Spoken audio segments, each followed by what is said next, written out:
What is the most money he's made in a day? My partner? Why do I hide her? Would you rather bang a trans that's a legitimate 10 or a female that's a 1? If anyone's got a lawyer for this shit, it's Troy. What's going on, sick cunts? It's Friday then. Adrian Portelli. Oh, I feel like you should have left like the best guest to like the last, oh well. like the finale, you know? Yeah, true, but I mean, Come out swinging. we can do Anita was more. obviously the best. We and can do then more episodes. We can Yeah. go. We got that much shit going on. We yarn so much, you'd probably have a 3-part series Yeah, to this podcast. That'd be Exactly. cool. Do you know what? It's going to be good for us because we got so much shit going on. We actually don't get time to talk about it just on Instagram stories and that. So I think this is going to be a pretty good way to run through probably some of the cool shit, some of the bad shit, some of the addresses we can concerns we've got to address. Upcoming stuff. There's so much going on, isn't there? Yeah, there is a lot going on, eh? It never ends. So obviously you guys asked us some questions. I got some of Adrian's DMs. I got some of my DMs. I just went through, screenshotted, probably some of the ones that, a bit more serious because there was some silly questions in there. Should we put a disclaimer in here that this is just for entertainment purposes and some things we may say aren't real? We are not financial advisors. Some things that we say may not have happened and maybe... No, so we can actually speak the truth, but then nobody knows if we're talking the truth or not. Exactly. So we're just going to do this podcast for entertainment purposes only, and we hope you enjoy the show. All right. How are you finding it? I watched your podcast with Anita. Yeah. I genuinely enjoyed it. Yeah, I watched right. it on the plane. I was laughing. I was laughing like a little hyena. Shit, yeah. You probably was know a good. little bit more of the inside jokes too and stuff, so... That's probably why I found it so funny. I'm spilled we couldn't get the Ferrari in the background today because she was flat. Yes, she's flat. Did want your little stallion in the back there. Well, it's not the first time we've heard that. Anyway, I'm going to go through some of these questions because some of them are really good. Some of them just are... going to get straight into it. Some of them are I pretty... feel like we need to warm up or something. I don't know. No, we're just going to get into it. All right. We can warm up. No, go for it. But, I mean, oh, shit. Some of these questions... I'm you scared. might not want to answer. I'm actually scared. You're not obliged to. You can... we can pass. We can... I don't do podcasts because, certain pieces of information get chopped up and taken out the wrong way. But This anyway. one, it's funny because I don't even know a lot of these questions. Like, I'm going to go straight into it. This one is pretty... This is a question that you don't normally ask people, but obviously it's Adrian, so they feel they want to ask him. What is the most money he's made in a day? That's hectic. I don't know. I've known some good days, but I don't know the day. But Well, it's hard. It depends which business. yeah, So, like, do you remember I was telling you about that money we put on overseas? yeah, the investment. Yeah. That was a startup We round, put an wasn't it? investment in, and that put 300,000 in, and then that went, I don't know, 50-fold or something. So it was like probably upwards of 20 million, but that could have been an overnight thing. I don't know, but safely I'd say, I don't know, maybe like 3.5, 4 million in a day Yeah, from various sources. yeah, exactly. But there's sources that takes money to make money, so Yeah. you have to have that money there to just fold it like that and just turn it into more. Yes, that is true. Yeah, Yes. yeah. Alrighty. They're not too bad. Not like that. What's the most money you've made in a day? Sometimes we've had it'd definitely be with you, but it's not that much. I think we've had a couple of 100k days if they've gone to plan. If they haven't, not so much. If you had to get rid of all your cars but you're only allowed to keep one, what would it be? I think I know. Yeah, you know this. Go on. Is it orange? Yep. Yeah. Mercy? Murcielago, yeah. Yep. Yeah, Okay. hands down. And that was like your biggest... That was a dream car. The poster when car. I was just plebbing it, I used to have a Nissan Micra. I used to drive around my Nissan Micra and pretend I was in the Mercy SV. Yeah. And like just look around, see if anyone's looking at my car. But obviously I was in a micro. You just pictured it. I was just fucking into it. And I'm like, oh man, oh fucking so cool. But yeah, it was. Anyway, that was the car. So that's the best. We only one orange one in Australia and managed to get the deal done. Yeah. I'd have to say mine would be the GTO Coupe. First V8 when I turned 21. It's Adrian keeps trying to run a giveaway on it. It's not going to happen. One day you might just want to. You know, it's actually in the Wheel for Saint. Is it? Yeah. Yeah. I did my wheel the other day. Did ya? Yesterday. Your little dude is set. Oh, wow. He's going to put poison in your coffee. No. I had this discussion with my partner, right? And I said, I'm going to put like a disclaimer in there where if I die, you know, under intentional, weird circumstances, but before the age of 70, then my wheels goes to charity.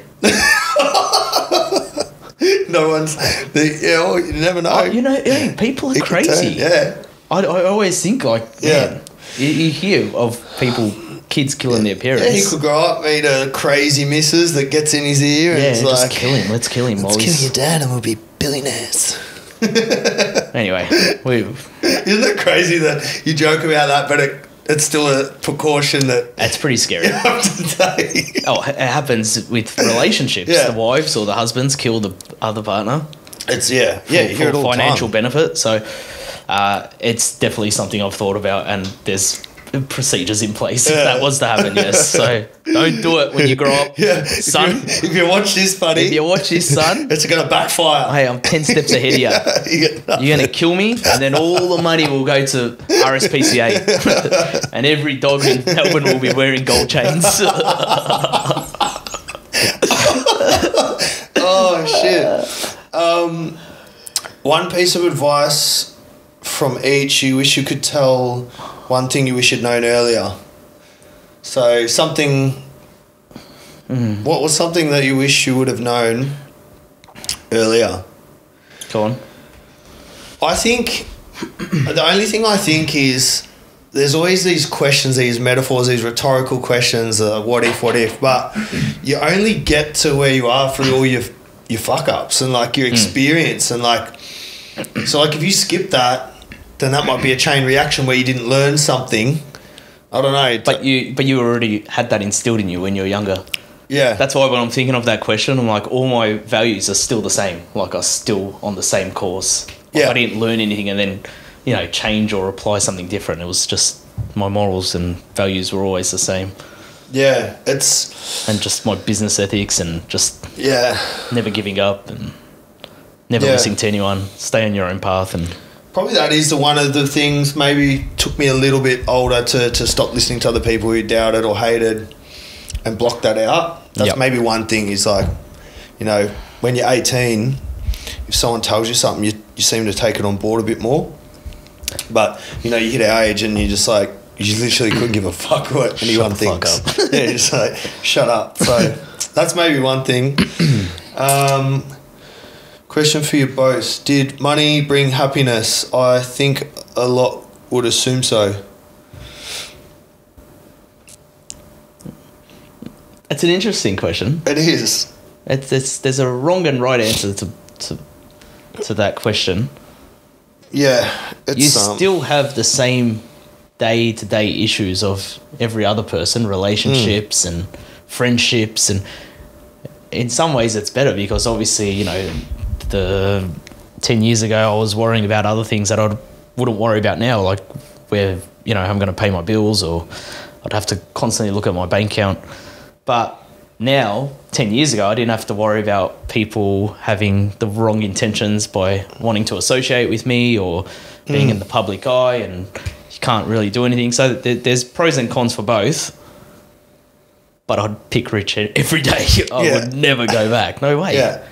No, I reckon you answered that exactly the way I would have. Like, financially where I am now to where I was, even 5 years ago, man, I'd way rather be doing be able to do what I wanted to do and, travel all around, business class and, you know, have like nice toys and do stuff like that makes me happy. Like, I don't care what anyone says, it makes me happy. No, it does, 100%. But there's definitely a pendulum swing. Like, I feel like, you know, the more you earn, the more things are going good.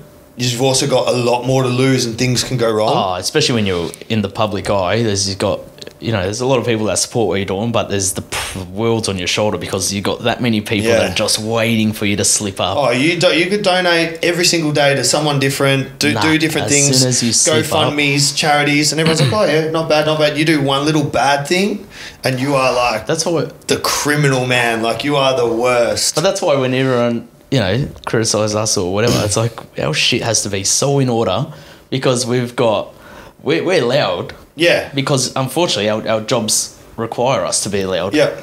We're different in person than what we are on in front of the camera. And like, you know, we've got fucking the ATO looking into our stuff. We've got general public, the media, police looking into our stuff. So everything has to be in line, perfect. We've been doing this for, you know, I've been 7 years. Yeah. So, yeah, I think people forget that. Yeah, 100%. It's definitely a lot of extra stress on the shoulders and living in the shadows, that's for sure. But in saying that, I remember when I was younger and I'd go through a breakup, I was like, oh man, I'd be living with my parents and I'd be absolutely broke and I'd be like, oh, this would be so much easier if I was like rich and had nice cars and I could just move on. And then, funny enough, I went through a breakup recently. Not recent. Back. I won't stroke anyone's ego. Yeah. But I was like, well, it actually still sucks. Like, you know what I mean? Like, having the cars and money, it doesn't help anything. Yeah. You know? I mean, it's still shit. So it's like a little band-aid. You go out and have some fun. But I think I came to that realisation when I was like a couple years in, you know, making good money, and I was just like, fuck, man, I'm still miserable at the same things I was 5 years ago, and I've got money and I've got cars and I've got the house, and so it's not necessarily like your key to happiness, but it definitely does help. Yeah. I think it's a good question, especially for people being able to ask someone that has a shitload of money. What was your biggest holy shit moment? Could be business, life, money, family, or obviously having our sons. Regardless, that was pretty wild, eh? When you first like just looking at this little critter and you're like, I just made you, what the hell? That's pretty crazy. Having our sons, like, we had it together, but I mean, like my boy and he had his, but well, were you in the room when they gave birth? Yeah. How was it? Did you like freak out? Yeah, because I don't know why, because you just sort of watch them come to life, like they're not really alive, and then they're just you're like, oh, what the hell? Yeah, like you see them like, it's a bit graphic, but you see him popping out like just the top of their head for like 10 minutes. They're like, is he dead? Like, what the hell? It's just like, what the hell? Are they alive? And they're like, do you want to touch him? So I'm like, okay. So I like put my hand in and I was like touching his head because I'm like, I want to be the first person to touch him. I made him clean him up first. Did you? I was like that. And then I was like, because we were doing the 100K giveaway that day. So I told you this story. It's a funny story. So it was me and the nurse had one leg and I had the other leg, and you know, we were just helping my partner through the contractions. And then when the contractions would stop, I had my laptop set up on the table beside and I was doing the Facebook ads. So as soon as she stopped, I'd be like, all right, I got like 30 seconds before the next one. I'll quickly do my ads, working, getting shit done. And then she's like, all right, come back, Adrian. And I come back and I was a doctor again. Well, you don't get on the rich list being able to take breaks whenever you want, so... and, yeah. Someone's got to do it. Someone has to do it. Was there any other holy shit moments? Like, what was the first moment where you saw, like, big money come into LMCT and you thought... like, you know, when you... Because I remember you tried a bit, didn't work, tried to do the subs, pulled back off the subs, then went back in. Like, was there a certain car or certain thing that, or like maybe Facebook ads started converting, and you were just like, fuck this, like, was there... I remember vividly like my first platinum package I sold, because like even then, like, we was 3, 4, 5 years developing apps and software, and, you know, I had a dry spell of successes. And then, you know, launched this, and before we were doing the giveaway, actually, we were running the platform to buy and sell cars, and I got a $500 package come in, and it was like, holy shit, like, I could stretch $500 out for a month. Not anymore. Not no. Yeah. But I could stretch out for it. So when I first saw that $500 come in, I'm like, holy shit. Yeah. That's a lot of money. Yeah. That's a lot of money. And then I think the first car that actually like went really, really well for us was the Maloo. We ran that silver Maloo. Oh, the bagged ones? Yeah, from Show Customs. Because I remember I'm like, oh, why is he doing HSVs now? I did one, and I got the taste of one. It's like a little mouse with the cheese. I'm like, oh. I was like, oh, he's doing his own thing. He's doing Skylines, 35s, 34s, 32s. I don't know not much about that. He can just stay in there. Yeah. And then it was like, and it wasn't just a Maloo. It was like TroyCandy spec, like slammed, bagged, cammed. That was a good car. And I was like, I'm coming. little did I know. That was a good car. That was a good car. It's just gone up for sale, actually. True. Yeah, it's up for sale now. Cool. So, all right, our thoughts on these other giveaway companies. I mean, we could go on for days. Like, not bad mouthing people, but man, it is saturated. It is hard. People doing giveaways? Yeah. It's hard. Like, it's hard for us sometimes. Is it? Wait, what's hard for us? Like, trying to push, like... Oh, yeah. Like, I'm thinking about people coming in who want to start now. How the hell do they do it? The thing is, we know the industry inside and out, right? So, all you guys looking in, like, we live and breathe this day in, day out. We know to the absolute dollar what conversions are costing.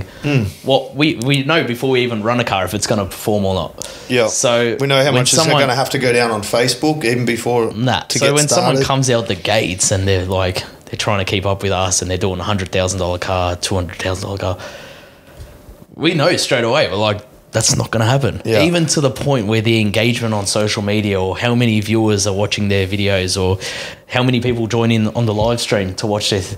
We know whether it's been legitimately done or there's something shady going on behind the scenes. So it's not as easy as it looks, but whatever. Yeah. I mean, like I said, I encourage everyone, go for it. Yeah. But expect to get burned.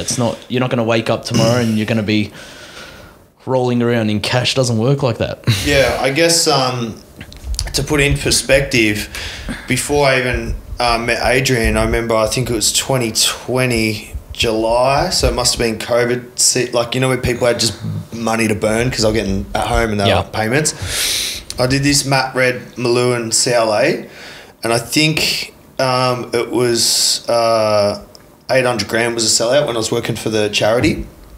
And so first prize was the Maloo and second prize was the CLA.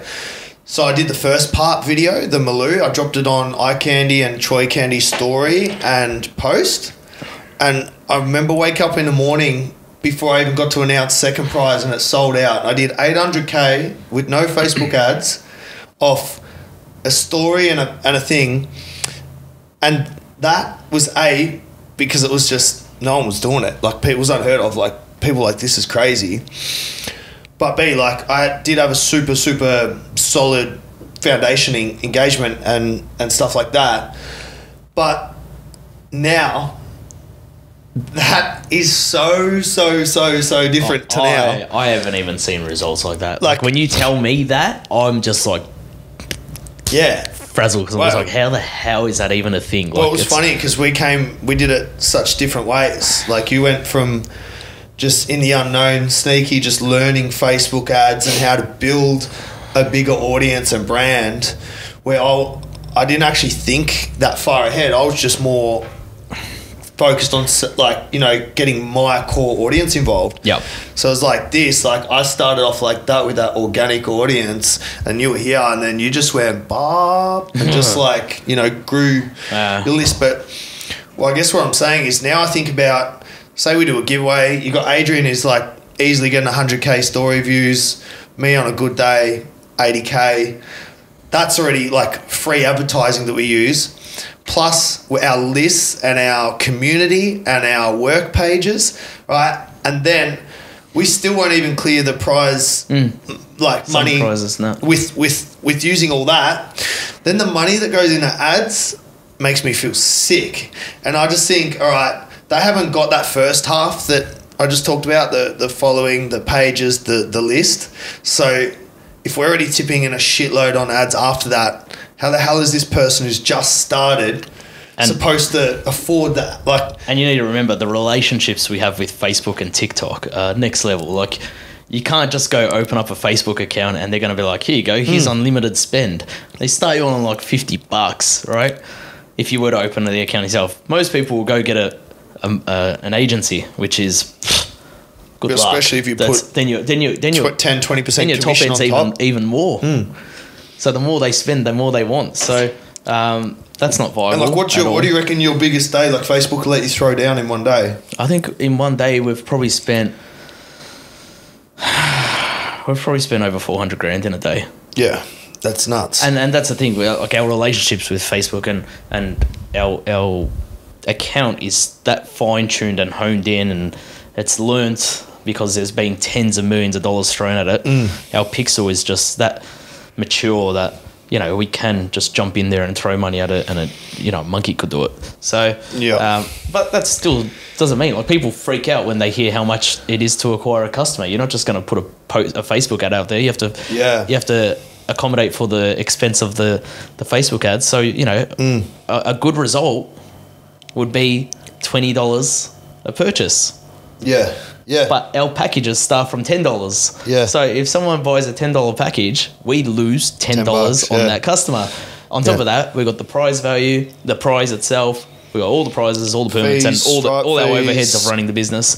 So people don't understand that. It's more of a list building exercise, and, you know, I don't have a problem with people coming out and trying it. I'm actually worried about people that put all their money into it. Yeah, but it's people's their values and their morals are wrong because they're coming in and trying to get rich quick, and it's not a quick get rich quick scheme. It's, you know, it takes a lot of hard work and years and years of grinding to get it to the point where it is now. And then, unfortunately, I'm not just saying that because I welcome everyone. We don't have any competition. I welcome anyone to compete against us. We came in at a time where Facebook, Instagram, TikTok, there was none of that stuff, and ads were a lot cheaper.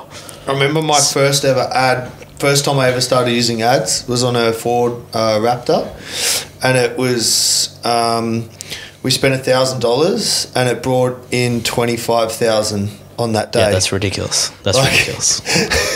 That's ridiculous. You'll never. We're talking like, you'll never see stuff like 2020. I think my first giveaway was 2017. Yeah, we're in 2024 now. Like, it's actually a long time. Like 7 years ago. Yeah, that window has just gone like this. Like, and like, people are just seeing. I think the thing that is hard is there's a lot of people who are just finding out about you now, the last 12 months, because the penthouse, the crane thing, the block, and they go, oh shit, what's he do? Oh, bang, bang, bang.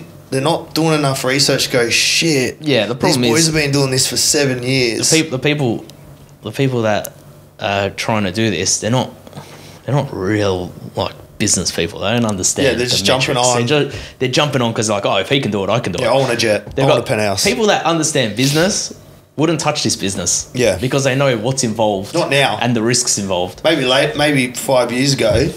Yeah. But it's like the longer it got, the worse the window got. Like, if you got in at 2020, you would still probably be all right. 2020 now, like, I could honestly look you guys in the eye and be like, me knowing everything I know, me trying to come in now with no following, even if I had money, the money's not the thing. It's like, people know we've got so much brand recognition. We've handed over like millions of dollars of prizes. People have seen it all over our live streams. We've got credibility. We've got a massive database. We've got this. We've got that. And we've lost money on prizes still. Oh yeah, we're going to be real with you. There's some times where I've called up Adrian and gone, how's today going? He's like, don't ask. You're eating baked beans tonight, boy. But it's it's just, Yeah. It's almost a good thing when all these other people are jumping in because they're like, we're up here. Like, even if someone said, oh, what happens if you had $100 million, we could replicate your business. You're like, no, because if you had $100 million, you wouldn't waste your time on a business model like mine because it'd take that much effort and that many years to get to where we are. It's just not worth it, especially in a country like Australia. Our population is so minimal compared to, you know, the US or even if you went offshore somewhere. But it takes a lot of grit and just hard work and dedication and just... So I guess in the short to that, it is, we're welcoming anyone, but please do not get excited to buy a jet and a penthouse. We're up here, and then all these other people are just fighting each other for the crumbs. So it's gonna be a slug. People should use our business model and tweak it and apply it to something of their own passion. That's what I reckon. Like it's not. Don't just go, we've got a rewards program. Here's the best cars, bikes, houses. It's not that. Like, and we actually do have a rewards program. So, you know, our partners are making hundreds of thousands of dollars just because of the traffic we generate through our platform. A lot of people that don't understand the business. I think we've done 30K in sales just from members on G-Up. And we haven't pushed it. No. We just pushed it the once. No. So a lot of people that don't understand the business, you'll see them trash talking us online, saying we're a giveaway scam or whatever. But they don't understand the back end because we don't share that data because we actually don't make money on our partner sales. But our partners are making hundreds of thousands of dollars. Some partners have made well over, in the hundreds of thousands just by being a partner and just because of the traffic we generate through this platform. People don't see it. We've got, 250,000 app downloads. Plus how many partners spend prizes. We would have done second and third prize. Imagine them all added together. Yeah. It'd be hundreds of thousands going millions. through there. Millions we've pumped back to our partners. So people actually don't understand what happens behind the scenes because we don't really talk about it, obviously, because it's not sexy. It doesn't really sell. Yeah. We should. It would be. We educate. Yeah. We do educate people of using our partner discounts, but we don't. But like I said, this is why it's good to get on the podcast because instead of having 15 seconds on the Instagram story, you can actually have a bit of a chat. You guys can tune in. The charities are another one that we always get dragged into. Yeah. You worked with charities. What was your take? Your take on the whole charity aspect of it? Look, the charity thing was hard. So the crazy thing was, real quickly, I did raffles through charities. So pretty much if you buy a ticket to the car, go straight to the charity. That's it. And look, it was good for me. If you say, oh, so you worked for free. No, I could wrap the car and because I obviously had a shop that does that. I could do airbags, 20s, wrap, this, that. I'd get 50 grand jobs, like one after another, banging them out. It was mad. Or I'd really hunt for cars cheap, fix them up a bit, make some money on the car. It was all right. And all the time I get called out. All right, so Troy did $800,000 in this, and then times that by this many tickets, and times that minus the car, this. Oh, and he only donated 300 grand to breast cancer. And I was just like, dude, I don't know how all the back end runs, but you're just talking about breast cancer just getting 300 grand. That's fucking amazing. But people are doing the math, this and that. And I was like watching Adrian do his thing. I'm like, fuck, he must get called out, flat out. And then when I started speaking to you, no, I don't really get it. I'm like, fuck. I'm hating working with. I'm hating this. I'm hating because everyone's got their calculators out, this, and they're going into what's the domain thing where you look up the administration and it's and it's and then especially you didn't even have to because you obviously found a way to not have to run. Well, that's what I wanted to touch on that as well because you're just doing it off your own back. I actually never copped any hate at all. I know. I used to read the forums. Hate. And never copped any hate. It was only since I've really gone public that it's just dragged a few nutties out of the woodwork. But the charity one comes up and it's laughable when people think they know what happened with the charity thing. So when I first started LMCT, we teamed up with, I don't even remember, Beyond Blue, Make-A-Wish. We did, I don't know, a few other charities.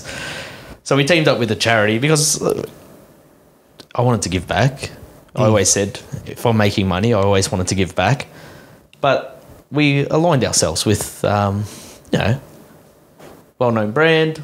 We got people involved in the community. It was like a feel-good. So, it was a both sides sort of thing. Anyway, then I stopped working with them charities directly because we were giving them hundreds of thousands of dollars, and it felt, you'd probably understand this, it felt like just a business transaction. Yeah. It didn't feel like we were doing anything you weren't getting hands-on, meeting people, and we doing didn't nothing. know, like, it was just like, all right, the promotion's done, here's your $100,000, for example, and that's it, done. Wipe your hand clean. And it's just like, we don't know where that money's gone, we don't know this. And I think the tipping point was like when I reached out to one of the foundations, I said, we want to get more hands-on and involved. And they said, oh, we can't do that. We can't do that for legal purposes or whatever. So then I found an already established charity and I bought that. So I knew 100% of my funds would be going to those in need because I didn't have any overheads. I was absorbing all the overheads through That was LMCT. the Little Legends? Little Legends. Yeah. So I was absorbing all the overheads, through LMCT Plus, and 100% of the funds were going out through Little Legends. And with charities, they're really tough with the criteria of who you can and can't donate to. So I think with the Little Legends, it was like, I don't know, maybe 1 year old to maybe 9 or 10-year-old were allowed to donate to. Anyone over that age, we weren't allowed to help, which is ridiculous. So but little enough. Yeah. So we weren't allowed to help. So anyway, so that when we did the floods In New South Wales. Lisbon? So we did, I think, 100 or 50 or 100 grand with it was just the Coles vouchers. Yeah, we went and handed them out in the community. We actually did hand select all those families to ensure they were legitimate. They were legitimate and they had young kids. Yeah. And then we did that, and then a few months down the track, we can't double too much into it because I don't know if we're allowed to. Yeah. But we were questioned about why did the money go to them? why did you donate money to them? Can you prove that they had young little kids? And there was one fucking pipsqueak, right? If I saw him on the street, it's one guy. I'd like to just break his teeth, eh? And he was trying to question how, why we gave money to these people. And, I sort of not raised my voice, but I was pretty stern. And he's like, you listen. And he just raised his voice and he was screaming at me. And I'm just like, holy shit, man. We just went out there, helped people. And off our own back. I'm here. I've been told I've got no rights. Yeah. Right? And you answer these questions and why'd you give money to these people? And I said, mate, I walked out of there and I said, you know what? After I clarified everything, walked out of there, I said, mate, nah, I never want to be involved in charities. Nah. And I shut down the charity. I said, mate, I'm shutting down that charity. And then it dawned on me. I was like, why the hell do I have a charity? Because 99.9% of the money that was going into Little Legends was coming from me. Yeah. So I looked at Steve will do it and that over in the States and Mr Beast. And they just give money out of, they don't have charities involved. Yeah. So I'm like, what the hell? How stupid am I? Yeah. Why don't I just do that? So now we just give the money directly. And not the only other thing I noticed, as soon as you have a charity, all the heroes come out where they think they know all these, it's his tax evasion and he does it, so he does this. And it's like, all right, shut up, I'm going to get rid of it. Now what's your excuse? These people are dopes, eh? Yeah. Like between all my businesses, pay 6 figures a week. Yeah. Yeah, like this charity giving a few $100 grand here and there. Millions of dollars in taxes. People are like, I don't pay taxes, I don't do this, I don't do that. I'm like, what the heck? I'm probably paying for fucking your shit. Your bloody. It's demotivating. Just make sure. Well, you know what? I'm trying to do the right thing. Fuck it. Like I had some stuff where, like, when the fires in Victoria were really bad, we sent these water trucks down because the fire brigade were out of water. So we spent $100,000 on water trucks because they just couldn't keep up, and they turned them around because they weren't government water trucks. And I was like, it's not special water. They're like, oh, they don't have the right, like, anyway, so a few other things happened, this and that. Fiji water or something? Yeah, I don't know. It must have been. And then the one that the nail in the coffin for me was, remember the pink breast cancer thing I did? Yep. I reached out to, I didn't know much about breast cancer, so I reached out to just the first one, McGrath Foundation popped up. You know, we want to donate $500,000 on this campaign. This is our idea. And they said, yeah, but we don't really want to align ourselves with TroyCandy. He's a bit like... Because your money is any different to anyone else's? I'm not doing anything dodgy to get the money. Like, I'm not like, hey, I want to sell drugs and fucking give you $500,000 worth of that. Like, hey guys, this is what we do. I want to donate this. And then luckily we met this Otis Foundation. They let us do it. We did the pink campaign. But that was the last one for me. I was like, man, when I'm trying to, like, just give money and do stuff. Charities are yucky work. Do you know what? They're yucky work. I think because so many people have rorted them over the years, they're tarnished, like they're regulated. They just got a fucking yucky feel about them, eh? Anyone that aligns themselves with a charity gets absolutely roasted. Like if you look at anyone that donates any kind of money to any sort of charity, they'll get absolutely grilled. That you didn't donate enough. Oh, it's public, so you're trying to look good. It was a marketing tactic. Like, it's just like, you know what? You just hands down to all the charities and the hard people that, you know, volunteer their time to charities and do good things. But charities are a business, guys. They're a freaking business, right? Yeah. They're a business. They make a lot of money, right? Yeah. I think when I was looking into it, it's like 20 or 30% has to be donated. 30%. 30%. Yeah. Right? And you look at something like Starlight Foundation, they do like 20 million a year or something. Yeah. Way more. It was like 50 million or something. The big one was Red Cross. Remember when the fires, they took like 300 million donations and said that we're saving it for later. Yes. Just think, if you do 100 million in donations, only 30 million has to go to... That's 70 million enough to pay wages Where the for fuck 100 is 70 years? million? Yeah. It's just... Charities are a business. We just learned to stay away. I don't want to be associated with a charity. I don't want to be like... I'm sure there's some good ones out there, but too and far in between. But I don't want to be associated. Like Salvos, we gave, you know, when the block saga happened, we gave, you know, money to the Salvos. Oh, whatever. I'm happy to give money here and there, but I just don't want my name aligned with a charity at all. As soon as it's aligned, people think you're doing something shady. Pretty much the drama you got from it is not worth it. How ironic is that? And then, do you know what's funny? You say, you know what, fuck it, I'm not giving anyone money, and you don't have dramas. Exactly. See that? It's true. It's so fucked. It's true. So no, I will never associate myself with a charity ever again. I'd rather just go out there like we did with Coles. Just get hands on, meet people, drop some money. I'm going to be here this time. I'm going to give away 50. We went to 50,000, and then I think by the end of it was like 80 grand. We've done heaps now. We've done the floods. We've done Toys R Us like 4 times for all the kids at Christmas. Done Coles, and it's just get to meet people, get hands on, no questions asked. Heaps better. Fuck, we're going to be here all day. Nah, this is going to be a 10-part podcast. It is. So. Building a business with friend tips, which is funny because we were just talking about this before, how we actually haven't had any, not even arguments, not even... Why is your dick like that? Sorry, bro. Not even... I get excited. You see that? I get excited when you're here. Why are you bulging like that? I told you, I get excited when you're here. So we were just saying, like, we haven't had any arguments, not even like a disagreement as such. And I was talking to Adrian, and like you were saying, you know, the huge thing is we've just got the same morals. Like that's it. Same morals and business ethics, and we deal with big numbers and fast paced and very stressful environments and lots of business from G up to Flipside to LMCT. When I say like we're literally clones from opposite sides of Melbourne, we literally are. You are the, you know, you're like what is the it? Maltese TroyCandy from the other north. I wouldn't say I'm TroyCandy, but But yeah, I'm the southeast, and then we sort of.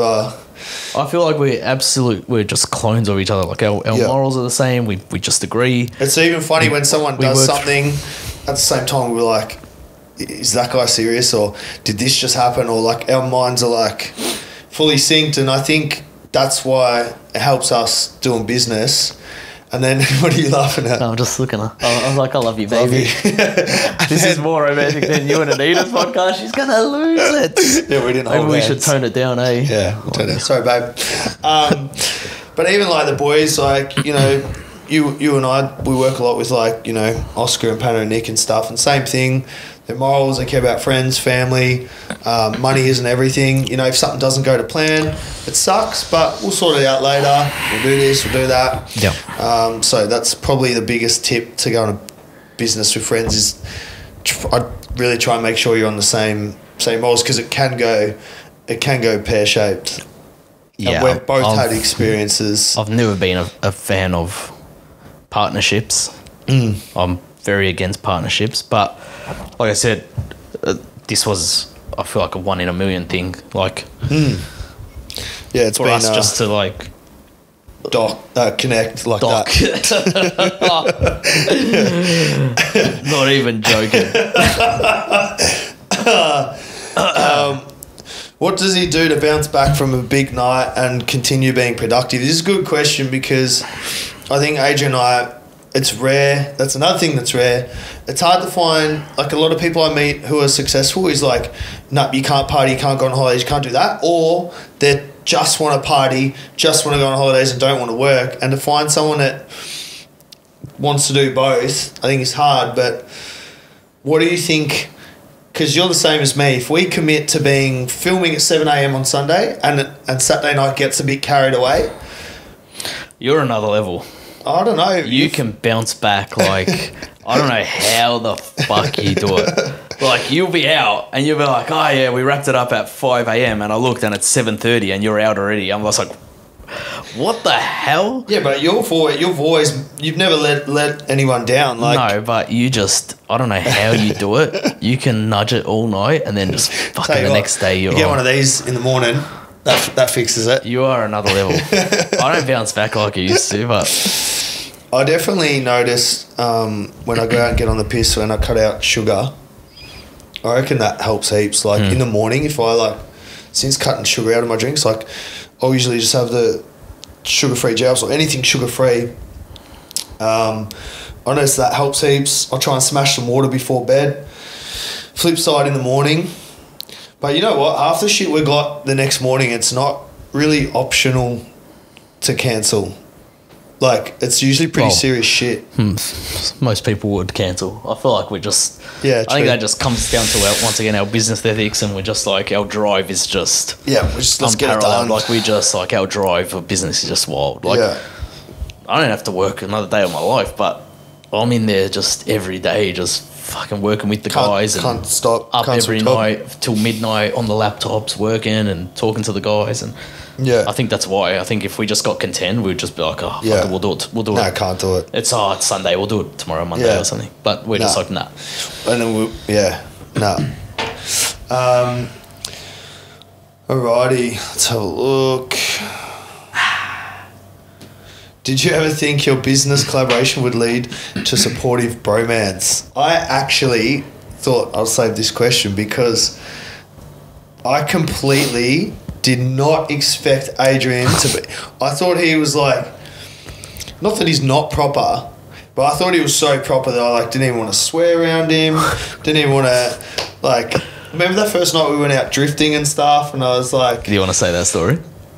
Yeah, but I was being very... See how open you are. Go on. No, do you know what happened? We ended up getting blind on the way there, and then I feel like the wall really came down, you know?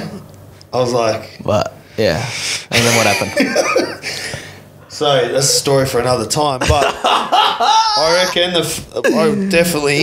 you took me by surprise. When I sell... You took me by surprise. One day when we sell everything and we're just like... and we're older... We'll tell... One day when we're older and we're not, tied to any businesses, I know we didn't have we sex. So. We will come out and say everything. It'll be the Troy and Adrian podcast finale, and it'll be like there'll be bombshells left, right, and centre. Oh, we will, because obviously you have to understand there's certain things we obviously can't say because we're getting eagle-eyed. Well, you just got haters out there that want to clip it up and use it against you. So yeah, but one day we will a tell all. And you know what's funny is he probably thought I was like a hectic party boy. And then so many nights we're going out, and he's like, "Where are you?" I'm like, "Fuck, I just went to bed. I was bailed." Like, yeah. You are. I'm a little smoke bomber. Everyone's persona online is a little bit different. Yeah, you're like Powerfish. No, like I touched his willy like when I first met him, and he freaked out. Yeah. I was like, "Wait, then what?" He just talks I said, "But wait, you're Powerfish." Oh, I don't do that shit. Yeah, you want blokes. I'm like, yeah, you love blokes. Let's go. Remember we touched each other's fucking... Yeah, and he was like, oh, what the fuck he's doing? Yeah. He was actually freaked out. He was about to kick us off the boat. Yes. Yeah, he was getting real... And I was like, whoa, okay. Then everyone's like, oh, how's Melvish? I'm like... Yeah, he's a bit... He's not gay. Yeah. I don't know if you've had this moment. At what point in your life did you think, wow, I fucked up here? Like, you had anything decent? Like, any decent fuck-ups? Well, I fucked up here. Yeah, I don't know. Fucking crashed a car. Oh, fuck, I crashed heaps of cars. No, like, something where you're stressed and you feel sick. Like, you're like, oh. Anything? I don't know. That's a tough one. Have you? Yeah, I've had a few. I remember the biggest one was when I left Melbourne. I handed over all my ECM label and TroyCandy to like a third party. There's this saying, and everyone always told me, and older people always said, always keep your finger on the pulse. Like, don't get too far away from your business, you know. And it was really hard. The snorkels were pumping, the ECM label merch, it was all pumping, and then gave to this third party management, fulfillment, reordering. They do everything. So I literally just, all I did was Instagram posts and shit. And then, I had a feeling, like a gut feeling shit wasn't right. But anyway, and I put someone on and they went through it and they're like, you have just been left, right, centre. They're charging on this like $5,000 a week storage they're putting like double the price on the cost of your snorkels. They're putting this, that. They've ordered like, say I order a new phone case design, I'd order 1,000 because they were getting commissions on what they get. Yep. They're ordering like 10 and 50,000. Oh my God. So they started doing the math and they're like, oh, they burn about 800 grand just on nothing. And I was like, I fucked up. Like, you know, like in my head, I'm like, I didn't keep my finger on the pulse. I just trusted they'll do the right thing. That's their job. And that was probably my biggest, like, you know, I was pretty disappointed in myself. Because I was like, that was my fault. Like, I was lazy. Yeah. It's like, you sort it and I'll fucking back off. But a lesson learned. Lesson learned. Keep the finger on the pulse. Keep your finger on the pulse. I never heard of that one. You're good at that. I don't trust anyone, but... He goes over, like, if he gets an invoice for $80 and he'll break it down and be like, why are these clips $20? Like, you're fucking good. You always gotta sometimes just do a random audit on certain things and question just to keep everyone in line. Yeah. You can't trust anyone. I think that's the biggest weakness of people, trusting other people and being too friendly, as in opening up business and friendship. Just opening up your circle and just wanting to have friends. You know, and people that just want friends. It's the biggest weakness anyone can have. Because I don't know, man. That's just my personal opinion. Well, I agree, keep my circle. My circle's smaller than ever, and even since I've met you, you've noticed how small my circle's got. Yeah. And now I've got less dramas than I've ever had. Trusting people and letting people in, just to have people around you is just people's biggest weakness. Yeah. And to me, that boggles my brain. It's nah. The less people, the better, and just keep everyone on their toes. How do you guys deal with the hate and jealousy of people? Must be hard to see it constantly. I wouldn't say constantly. Was that a low-key stat? Nah, I mean, I always get people shit talk me. So, TroyCandy, bogan, drug dealer, this, that, whatever. I don't know about you, but I think if you are going to be on social media in the limelight and you're going to get upset what other people say from fake accounts, people you don't know, just don't even get into it. Like if you're going to get upset over it, if you're going to read the comments and really, it's not for you. You got to remember, like, everybody cops hate. Everybody cops hate, no matter who they are. These guys, everyone will have someone there that just doesn't like them. You know what I mean? We're just on a bigger scale. Yeah, so a lot more people scoop more of them up. A lot up. more people know who we are, and they've got the platform to target us because there's so much of our content online. True. But Joe or anyone would cop hate. Everyone's got haters. Yeah, you just got to learn to just flog it. You know, just blank it out. I think the biggest one, the annoying one now, it's not really annoying, but just people know that anything they post about us will get clicks. Yeah. So we've got some people doing good pieces on us because they know it's going to get clicks, and then there's other people now that are doing hit pieces on us because they know it's going to get clicks and traction as well. So these people, you know, might not necessarily give a shit about us or whatever, but they'll be like, oh, if we make this piece of content, we know it's going to go get some sort of engagement. But hopefully we'll get on top of that by making people disappear. It's got to be on the news. Did Adrian just throw lower? He means we're working on a cloaking device. I'd never do that, but you'd got to be like, anyone that's got some sort of funds has some sort of means to get shit done. Not that I do it. Nah. But not that I do it, but like, shut up. Just keep your mouth shut. What do you guys found the hardest and best when becoming dads? So, like, hardest and best thing. Go on. Mine would be routine. Yep. Our routine's just gone. Like, I don't know, routine's just gone. Like, 1 minute he's sick for a week, so you might be going to the doctors all week and dropping everything you're doing, and then 1 minute this is happening and that's happening. So routine, that's freaking hard to keep a solid routine. And sleep, you might just randomly have no sleep all night. So what you thought you were going to do the next day, that's gone. But the best for me, I don't know, I just fucking, it sounds a bit soft, but I just love like cuddles in bed in the morning. Like, you just lay there and you're just like, you go to get out of bed and you're like, oh, I'll just enjoy this for a little bit. I'm not at that stage yet, so I'm a new dad at this time. My kid's only 10 weeks old. 10 weeks? It's already been 10 weeks. 10 weeks. So, yeah, newfound respect for women. Partner's like just with him 24/7, and he doesn't sleep, up every hour of the night. So she's doing really well. Hats off to her, but it's a blessing. It's honestly a blessing. It's good. She won't watch this. It's like, I watch enough of his content online. It's honestly a blessing. You just look and it's a spitting image. I'm looking at myself. Yeah. And I'm just like, oh man, I just can't wait to just live life with you. You know, when you're older, and just give you. That's what I keep thinking about. Go for a cruise in the cars. And, oh, if he tells me to do a skid, we're skidding. On Adrian's truck. Sheet. So property value and car value total. Have you ever worked that out on that? My property value and car value. Would you have a rough idea? It chops and changes a lot. Probably around 30 million. Including ones on order? No. Yeah, because you've got some big bangers coming. We got some big bangers coming. You've probably got another 10 mil, 15. Probably another 20. Yeah.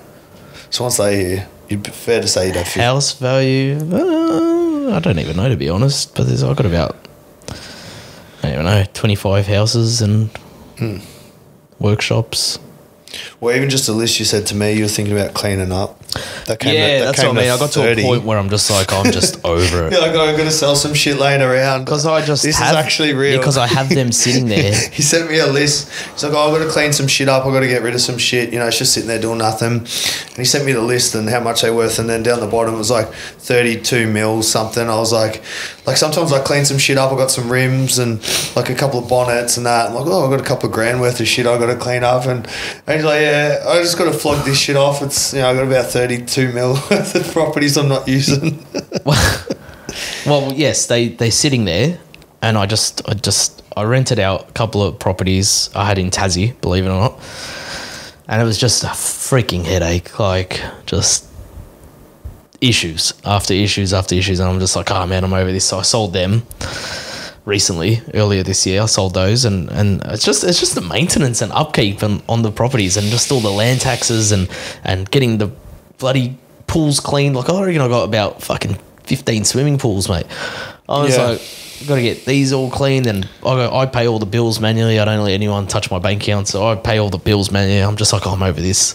And also, Australia makes it so hard to make money. So, like, they sell this dream, get a house, get investment property, rent it out. But you break it down, and you're going to get taxed on every little thing you do. And then you finally make some profit on the house, and guess what? You got capital gains, and you got this, and you're just like... like it's a bit of a... It's not my... I'm sure, there's guys making millions in flipping houses and renting houses and collecting portfolios, but, I mean, this is probably another chat to get Oscar on, because I know he's very passionate about it. Yeah, well, that's his strength, and our strength is he's something... commercial. He says the same thing. He's like, residential. Our strength is something different. So, real estate, we're currently building some big projects in Sydney. We're building... some special needs hubs. So we've got a big development in Penrith and one in Gosford. So I think they're going to house they're like 30 or 40 rooms. So they'll hold a fair bit of patients. And sick. So that sort of stuff I don't mind doing. It's more development though when you're trying to... but houses and... sitting on houses and... I wouldn't mind just flogging everything off and just running lean. Yeah. And I guess it depends too. Like, you might get a few percent or 5% or 7%, whatever it is, but then some of your other stuff's getting like a 20, 30% return. So why have money tied up getting that small return when you can send it to the moon? Well, I bought my Tassie properties back in 2019, I think it would have been. And I bought all 3 properties for, I think it was 650 grand. Yeah. For 3 properties. And in... Not Dalesford's in Victoria, in Devonport. Is that Devonport? In Tassie? Yeah. Yeah. So I bought the 3 houses there, and then I sold them, and because I don't really sell anything, so I think it's the first houses I've ever sold. Actually, I had an apartment when I was 19, but sold them. I actually doubled my money, so I think it was about 1.5 million. I'm like, fuck. But then did you get taxed on that? Yeah, of course. Like, you would have got capital gains. Yeah. Oh, I don't know actually, because I had them. I don't know. Tax isn't my thing, man. I pay an accountant to do it. But either way,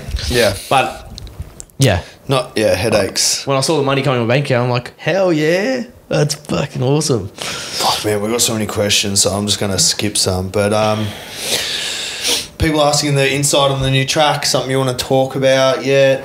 What do you got planned, or what are you gonna do with it, or we'll just wait and see? Well, the goal at the moment is just to buy everything. Yes. turn Australia into a monopoly board. Buy everything. I actually went out and got to see the land when we filmed the Camaro.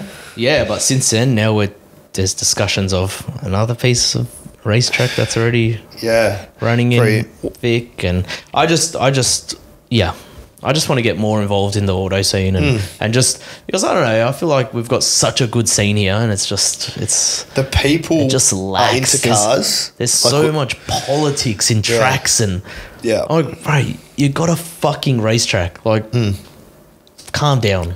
Yeah, we've got the culture for it, but we don't have like the places to go. And like Sandown, like they built this beautiful racetrack, and then they develop houses around it. Complain. And now you got to have 88 decibels, so you can pretty much Golden Park's the same. Run a Toyota 86 there. Golden Park's the same. It's sad. Complain. But anyway, there is a lot of politics in the car scene for some reason. I don't know why. Like, I don't know why everyone can just not get along. Yeah. Look, why everyone can get along, but they make it hard. Well, there's a lot going on then, guys, so you're going to have to stay tuned on that. All right, who has the last to say what gets done to the cars? So, I guess when I like, especially the TroyCandy style ones, I usually run everything past Adrian just in case it's a bit, but he never says no. He's like, Do you I think? don't think I've ever said no. No. Maybe a wrap colour. Yeah, I mean, even then you've sort of said like, oh, I wouldn't. Oh, Like- I say if it doesn't work, you just don't get paid. Yeah, exactly. So, yeah, I can do what I want, but it might backfire if I go too crazy. No, I just let you go. Yeah. Just you both say that's the same thing. We're just both like-minded. You know, you're not going to do something unrealistic and just go blow stupid money on a car. Yeah, or that do doesn't some make sense. shit You're switched colour. on. You know what's going to work, what's not going to work. So Well, I'm going to start actually doing vlog series on start to finish of some of the cars, just so you guys can see actually how much gets involved. Like, Adrian's been chipping away at some bangers. We've got a barn find thing, which we've neglected the shit out of, but we're getting into. And there's actually a lot that goes involved into these prizes. You guys just see them pop up for a week and then get handed to the winner, see you later. But thought, you know what, we'll get people a bit more involved and see how much work goes into them and time. I thought this is a cool question because I understand why, but a lot of people might not. Why is Portelli hiding his GF?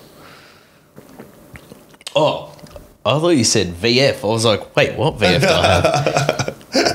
GF. GF. Gluten free. My partner. Oh, girlfriend. Yeah. Why do I hide her? Yeah.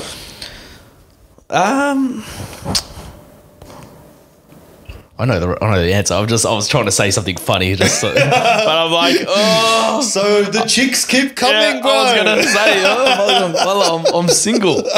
What girlfriend? I was actually gonna say, I'm like, she'll probably belt Maybe me she for does that. watch it. Yeah, just in case. Yeah, no. She's actually just a real private person. She's very, very private. She doesn't like attention. She's not like on socials or just, posting. She never posts. She's one of those girls that just low key. So Yeah, she's very down to earth. Even when we go out and I get approached and that, like, sometimes she feels uncomfortable. Yeah. There was a couple of instances in Europe. Someone was trying to drag me in their car and just leave her on the side of the street. There was other instances where people were at our house and yelling and shaking the door and ringing the doorbell. And she's from Bendigo, so Yeah, 16 people there. Like, she would. she's not used to that. She just feels really just uncomfortable, and she's a very timid girl, and that's one reason. And then obviously I don't want to be like parading her, and then like if she's out on her own, she's getting approached, or with the baby as well. Like we're targets. Yeah. So I mean, it's the hard thing is too. I feel like you and I have slowly been no one knows, and we've slowly just grown, and where more and more people know you. She's been here and then just jumped in here, so like she hasn't had that chance to slowly adapt to it and used to it. No, she's gone bang. When we first started like seeing each other, like we'd be out and like someone would come to me and be like, "Hey Adrian, man, how are you?" Sure, oh, do you know and him? she'd be like, "Oh, who was that?" I said, I don't know. I don't know, mate. And she just couldn't. She couldn't grasp. Like, I got mates like that. She couldn't still fathom. do it. Like, was like, wait, what do you mean you don't know him? And it happened like at least a dozen times. And I looked at her, I'm like, come on, like I just. Yeah. She just couldn't understand it. Yeah. So no, she's a. I knew why. I just wanted to clear that up for you guys. Yes, that is why. But more info on the energy drinks. That's a good one because, man, it has been. I mean, we've probably made it harder because we're so freaking picky. Well, Troy, you come up with the drink, and then we jumped on. It was like a abandoned love child. Yeah, I really just had the name. Yeah. And then I said, we got it to this stage, to the point where we even canned it. That's wild that we even canned these. Yeah. Yeah. Like, how freaking wild is that? Canned them. And then I said to Troy, we've got the money behind us. Let's start from scratch again. And do it all over again. Wait, is this the best that we can do? Like, if we've got unlimited money, like, we can do better graphic design, better cans, better Flavors, better ingredients. better manufacturers, better freaking... And that's it. We hired a new designer. They redesigned the whole can. We went to a better manufacturer. We changed of ingredients. The drinks. We changed the ingredients. We actually went to the source and we said, find us something that's not in any other drink. Yeah, go to whatever it costs. Go to Africa and find a wild berry of some sort that bloody, I don't know, can Grows make in you jump 3 meters or some shit. Go find something. Go source something. I don't give a shit. Yeah. And we did. Disclaimer, you won't jump 3 meters if you have it. But well, depends how high you get thrown.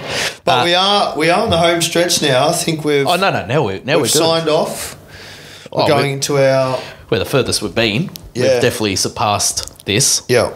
We've got an exceptional drink, and I guess what we're going to do is keep it with you guys. We're going to do a first run. We're going to pretty much let you guys get involved with the first round, get the feedback. We're going to do we'll do a bit of a VIP thing, really, Adrian? Like, we'll just do our list, just like, guys, we'll keep it close, get some feedback from you guys, because that's, and then we'll see how everyone likes, and then if everyone thinks it's shit, then we'll have unlimited drinks. How many did we all? We don't even know. Thousands. I think. Where are we going to put it all? Don't know. Everett, flood it. Well, your house is big enough to store everything. No. Has to put an air tag on Saint. Paddy sent a message in. Oh, God. Who's the better driver? Nothing's been done since the PSI Ute decided to have a hole in it. We actually haven't done any driving content. We haven't done a tractor. Troy's obviously the burnout king. I was literally about to say, I'll take my hat off to this guy on a track. I'd rather just be a passenger princess, because actually even that scares me. Like, I'll be holding like something, I'll be like, man, this car's not going to turn, it's going to slide. Like, even some of the Mexico tracks in, like, I think, where'd we drive? Was it South Australia? So I don't know. And he's just like, is it South Australia, Mexico? Mexico, I think. No, Troy's a burnout king, and Troy knows how to steer a car. So I wouldn't say, I've definitely haven't gone through a fraction of the tyres Troy's gone through. Like, I reckon I've gone through a dozen tyres. I love it. Through burnouts. I'm thinking about it now, and it's like, how many sets of tyres do you reckon you've gone through in your lifetime? When I was a hoodlum at like 22, driving the GDO, I used to go every Friday to get new tyres. So I'd smack them on the weekend and then just go get new for ages, years. And the worst part was, I wouldn't be one track day involved. I love track race, circuit racing. So we should do a go-kart session one day. Yeah, we should. Little time trials. That would be fun. Let's do it. We got to do it. All right, someone said, who's the best on the piss out of you two? Funniest piss stories. We talked about it touch before, but funniest story, I reckon the funniest on the piss. The best. You know when your mate's like, you were the best on ground that night? It was his birthday when we launched G up, I think, because like the boys were there. We're in Mildura, so it was random. It was Adrian's birthday. We just signed off we literally watched our first run go on the mill. It was just pulling our drinks off the machines. Like, we were all like pumped up, like just high with energy, and just like, this is good vibes. And then we just went out and just really gave it a nudge on them. And I just remember I think some people seen it in the vlog, but we just got the bucket on the ground. You're just like, I'm like, no, you'll be right. And you're like, oh, because it's got electrolytes in it, I remember. And then I'm just walking and I see, and I'm like, what the hell is that? Like, just throw something, durability test. I'm just. You saw the frog? What was the frog? Oh, the frog. Bush dingo? Yeah, bush dingo. Troy's actually a really funny guy, hey? You're a very witty guy. I don't know where you come up with some of this shit and how your brain can process something together like that so quickly. I'm just like, what the fuck? I reckon that was a good one. Yeah. Anita's birthday was good. That we can't talk about. That will come on our finale episode. That'll come on the finale episode. when I've got like a week left of life. No one can do nothing. Imagine if you're like sick, terminally sick, and I was like, then I'll just. I'm like, bro, I've still got that. I'm gonna deal with this shit. If I ever, you'll see it on my story. You'll be like, no. Oh shit.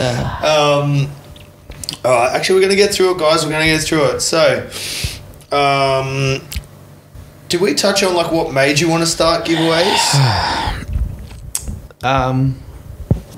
Giveaways. Like what made? That was just an accident, to be honest. So, obviously, I had LMCT Plus, which was car purchasing software, so buying and selling cars, and then worked on that for like a year, building the software.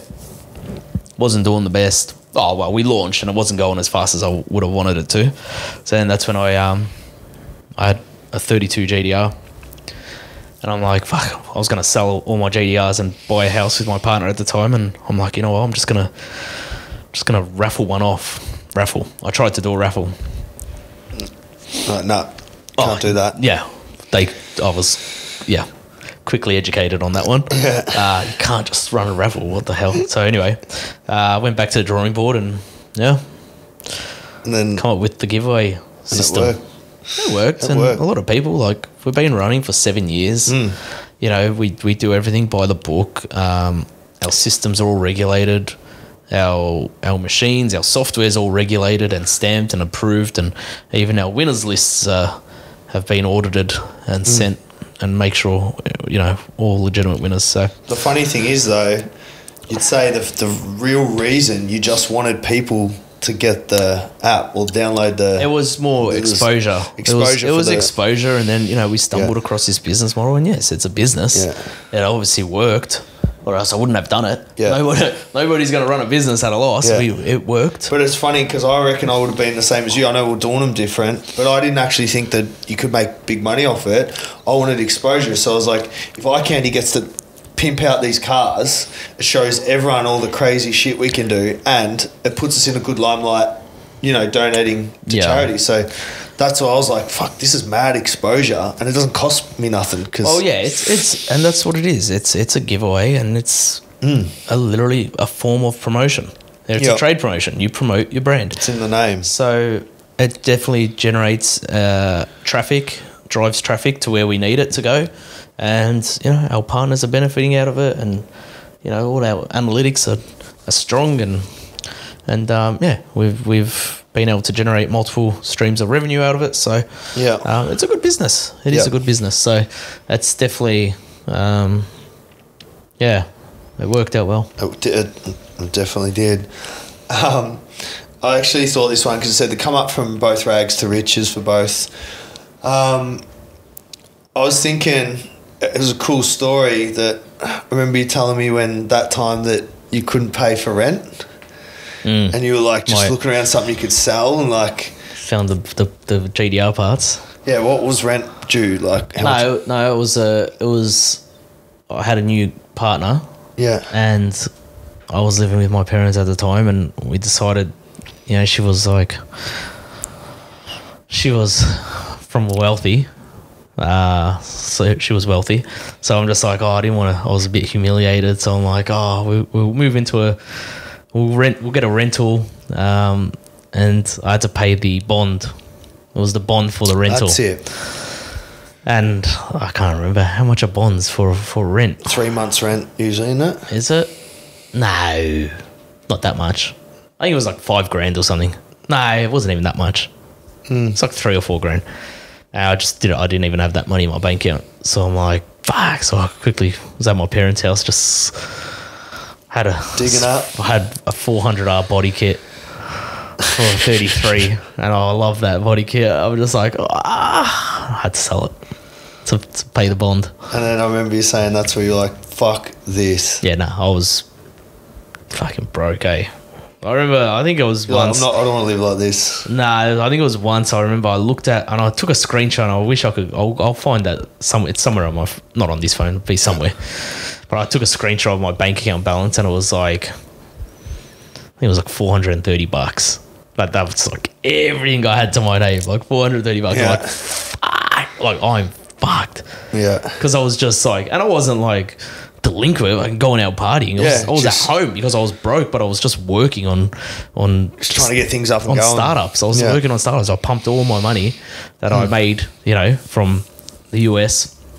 You wasted all that money, pumped it into startups. But I was chasing trends. That's the problem. What everyone else is doing, trying to do loyalty rewards programs. Just chasing trends. Yeah. I was chasing trends, and too late. I just... If someone's already got it going, it's too late. Finished. So I was chasing trends, and I was just burning money, and went back to the passion, cars. Yeah. Yep, and just, There you go. I mean, I remember, like, because when I saw this message, I just had a thing to my head, but I remember, so when I was 18, I was at uni studying graphic design, working with that a bit, but obviously, you know, full-time at uni and trying to have, like, a little side job and then, like, run a car from my house to Chadstone and back every day. And I had a VT, got it put on gas, and then what I used to do is at, like, 3 o'clock, Hungry Jack's had this stunner deal.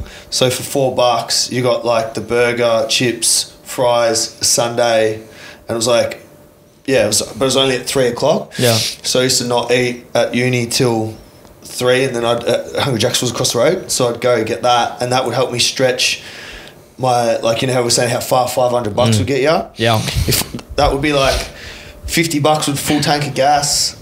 That was like the stunner deal for the whole week. This, that, like, and it's like, it's funny because it's like, it's crazy that when you actually came from that moment where you're like, and I was the same. I was in uni and I was like, man, I still got like 4 years left of this shit. I'm fucking driving there every day. I'm working after hours with Dad, which, you know, I love working with Dad, whatever. But I was just like, and then I was like, fuck this, I just want to work on cars. So I left and just started lowering cars in Mum's garage, changing wheels, got into white walling. Then I started like eye candy and shit, but same thing. That's it. Fuck this. I'm just going to go back to my passion. And just get back into it. And it's funny, like, same thing, like, was just broke as shit. So, like, even my friends, when they'd go out for food and that, and, you know, I'd be starving and be like, you know, I had too much pride to be like, I couldn't afford to eat out. Yeah. I had too much pride to ask them to pay for it. So I'd be like, oh, no, I just ate before. And I'd sit there while everyone's eating and I just fucking, I was starving, mate. And I just like, I got too much pride to admit that or let anyone else pay for my food. But now you don't let anyone pay for the whole fucking table. And I make sure every time I go to a restaurant, I order everything. That's probably my number one thing about having money. Just going to a restaurant, bro, and just not even having to look at the prices because I suffered that much about it. Now it's just like I'm making up for it. But and that was it. We sacrificed. I remember my brother-in-law. He said to me, you know, because he owns a restaurant. And something that really resonated with me was he said, you know, I work my ass off now in my early years, and then, you know, when I'm all set up and making good money, you know, he looks back at, you know, some of his friends and they're still bums. But they were partying when they were younger, and you know, so he's like, I sacrificed my younger years to have a lifetime of comfort, and that's what we did. Mate, and man, you look back, the partying that you thought you missed out when you're 18, 19, like all chipping in for a booze, $100. Like the partying we do now. is sick. Yeah. Like literally first thing he said when we got the jet, he's like, should we get the boys to have a little jet party on the jet? I'm like, okay. Yeah. I'm happy I sacrificed this shit when we were 18.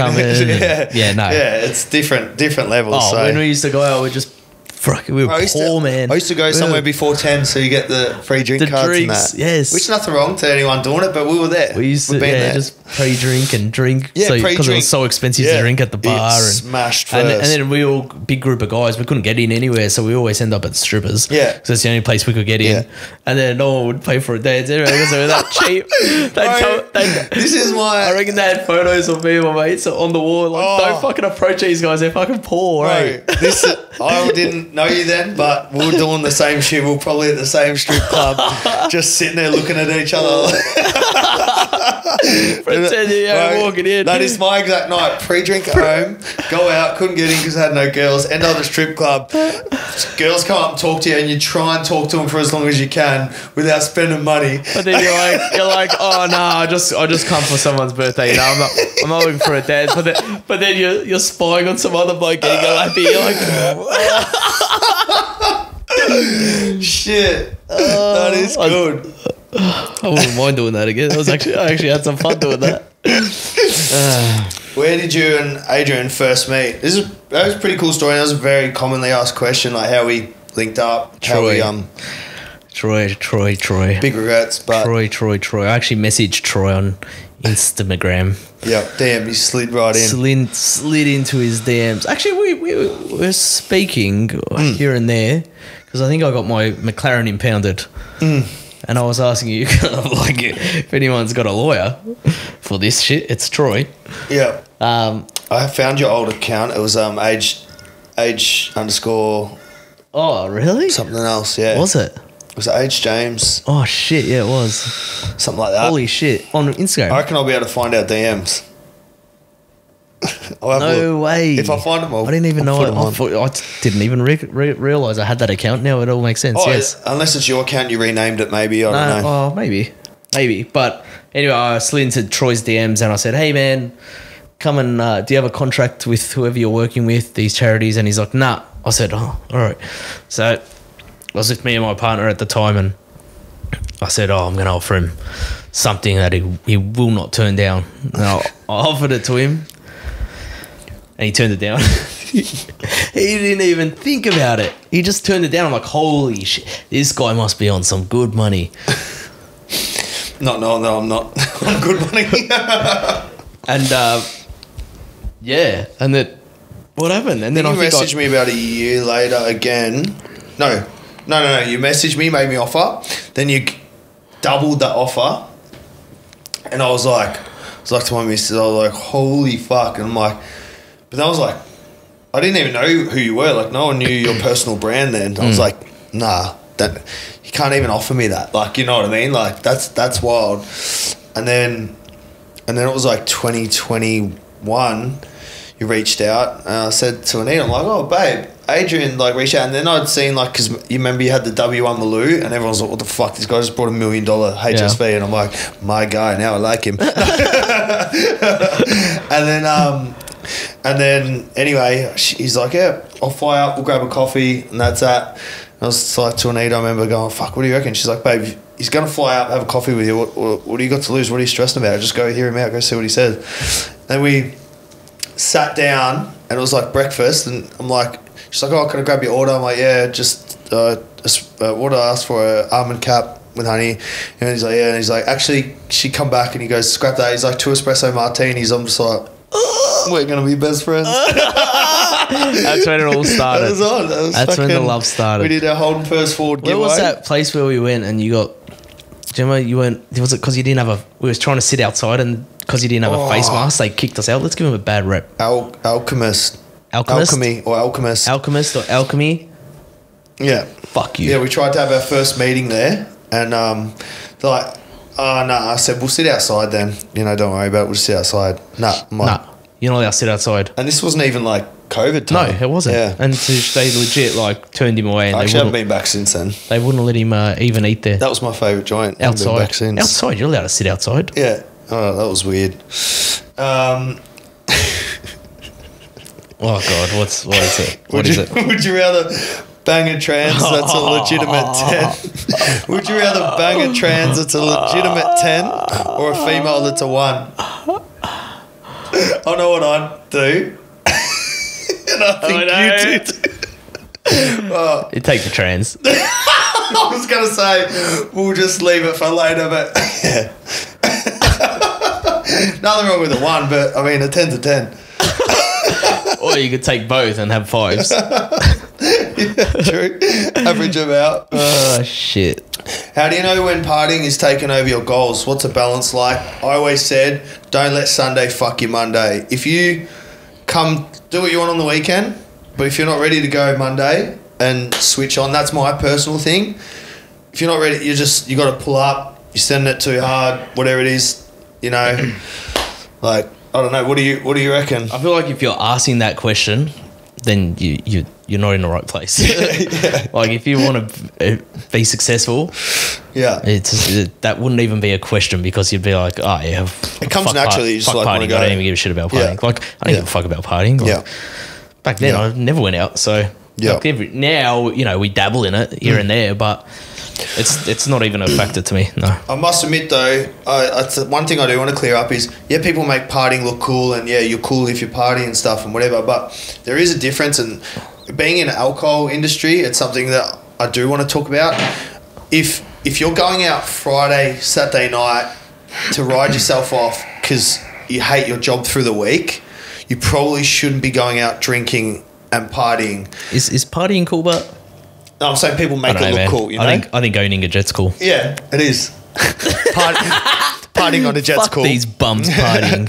Fucking bums. But go make some money. Every time I go out, I look at everyone. I'm just like, what are you doing, mate? Like, what are you celebrating for? Go home and work. Yeah, exactly. But that's what I'm saying. If you go out, like we'll go out now and then. It'll be someone's birthday. It'll be a successful launch event with a new product.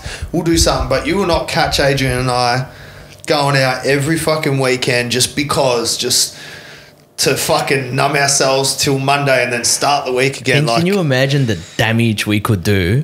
Like, thank God I've made the money I have like now and not 10 years ago. Oh, yeah. I'd probably be dead, eh? Yep. Can you imagine? We could, The damage we could do, and we're very responsible. Yeah, I think we've got a really good, and that's part of the balance. That's what I'm saying. So if that is you, maybe pull up a bit and and then we've got, what do we got here? What excites someone that has everything? Like just to ride in the Lambo would be nuts the most, which is a good question because I always think to Adrian, like,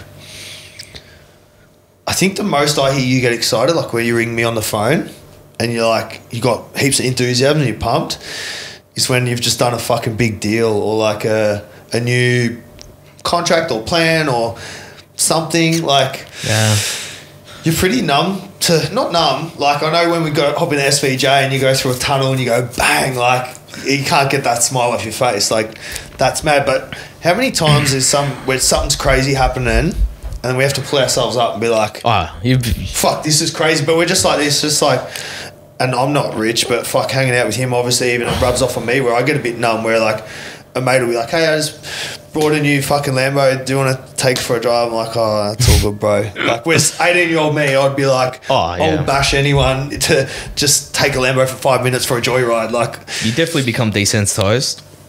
What's your like, gets you excited? You know what I've been doing lately?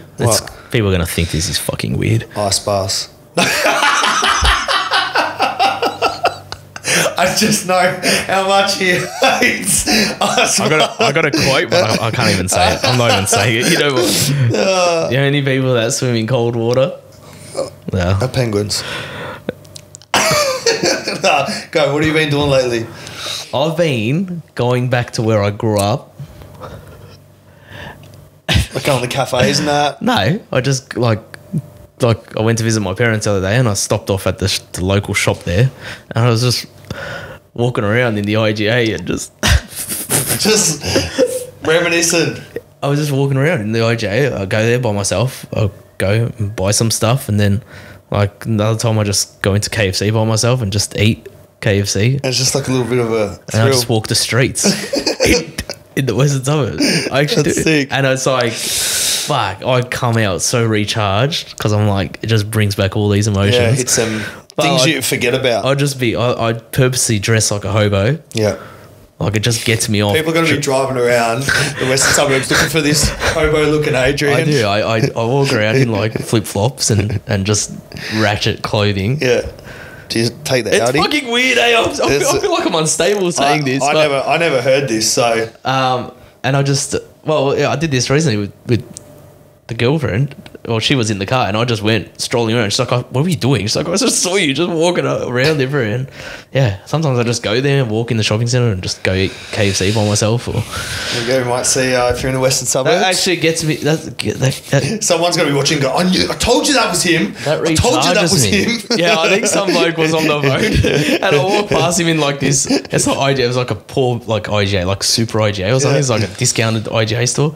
And he was just on the phone. It was just like, I just felt him looking like, he stopped talking and he was just looking. He's like, wait, what the fuck? I don't even think they think it's me. Like, it can't be him.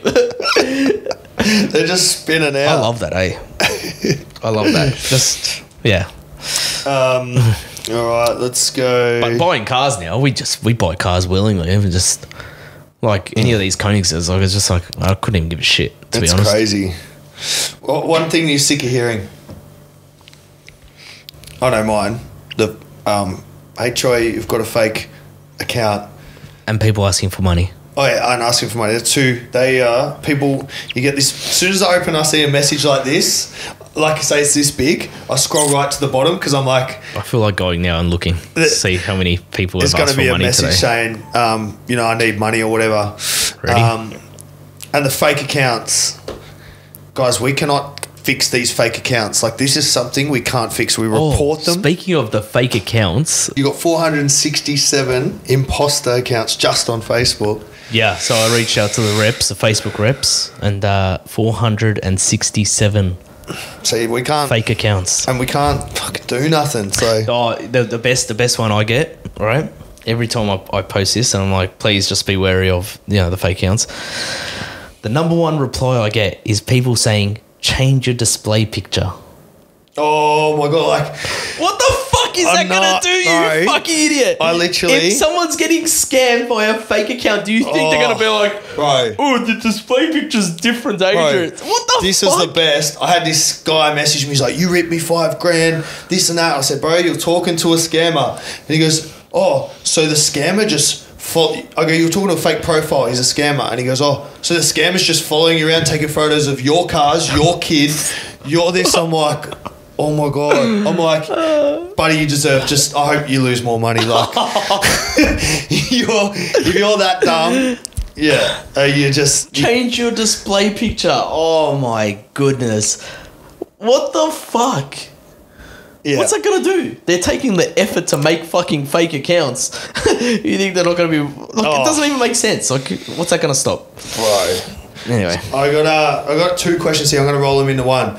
It's a bit personal, but how did you meet your partner? And the other person said, how did you go meeting a nice chick knowing she's with that many, knowing she's for real with that many digits in the bank? Which is a good question because... it is a good question. I met my partner at a bar, and she wouldn't give me her number. She didn't know who it was. This really took me by shock at that stage I already. was like, please, I need it. give me a number. Trust me. It'll be a good decision. So she didn't know who it was. So that was a good sign to start with. So, and then I got her Instagram and then took her out. I said, I'm going to take you out like 10 times and I'm not going to lay a finger on you so you know I'm like legit. So I took her out. There's probably all those other girls out there that I'd be like, He laid a finger on me. first date. No, I never heard from him again. I did that was false. That's entertainment only. Anyway, so then took her out 10 times, whatever, and she's just a Bendigo girl. She's quiet, she's timid, she's got all my credit cards. She won't spend a freaking cent. She's got access to everything, like all my cards and that. Like, she's got cards with tens of millions of dollars on it. And How long before she realised, fuck, he's got cash? Like, was it first date? Like, did you pick her up? What did you pick her up in? I think I don't even know what I picked her up in. I don't even know. But yeah, she probably would have quickly realised, but she's not a showy person. When I met her, she didn't even have one bit of designer gear. Yeah. She doesn't care about money. She's like, I can't use that again. It's like, you know, like some people be like, it's a control thing. Yeah. Not a control thing, but really it's just like, you know, you're not going to leave me because. Yeah. But she just doesn't give a shit. She's just like, I don't care about. I'll tell you what, like, for how much of a target of like a, you know, gold digger sort of situation, you got fucking lucky. I say all the time, I was very, very, very lucky. She's very chilled. If I need to travel, she just lets me travel. Yeah. Lets me do what I need to do. She doesn't fucking spend money. Like I buy her like gift cards for like David Jones and Maya. I said, go buy yourself some clothes, and she's a year and a half later, she still hasn't used them. Like she's not her that being type of that girl. country girl. You can't like replicate that someone that like, you know, someone that has appreciation for nice things, and you know, if you dated a girl from like a millionaire family, it's hard for them not to expect shit. But she's very like chill. We had this conversation all long ago about our partners becoming desensitized. Yeah. And I feel like even though my partner she's not materialistic at all, and she doesn't care about money or fame or whatever. She's like sort of, I think she's desensitized. Wow, was the jet late? She says when I bought the jet, she says, does it have a shower on it? I said, no. Oh. Like, what? But it's funny because she's being serious and she's not being materialistic, but it's like... No, that's what makes it funny. That's what makes it like, funny. We were in first class on Emirates, and there's obviously a shower on there, and we're in the line to go through customs, so everyone was crowded, and she's like, oh, I can't wait to go home and have a proper shower. That Emirates shower was just, I'm just like, oh my God. I'm like, shut up. Can you imagine someone that was sitting in economy for the last 13 hours, hear her whinge about the shower that was on the plane? They tackle her to the ground. You know, she doesn't realise she's doing it. It makes you laugh. Bless her. She doesn't realise she's doing it, but it's super funny. All right. Everyone wants to know. This got asked so much. Nah, what is it? Who's got the biggest dick?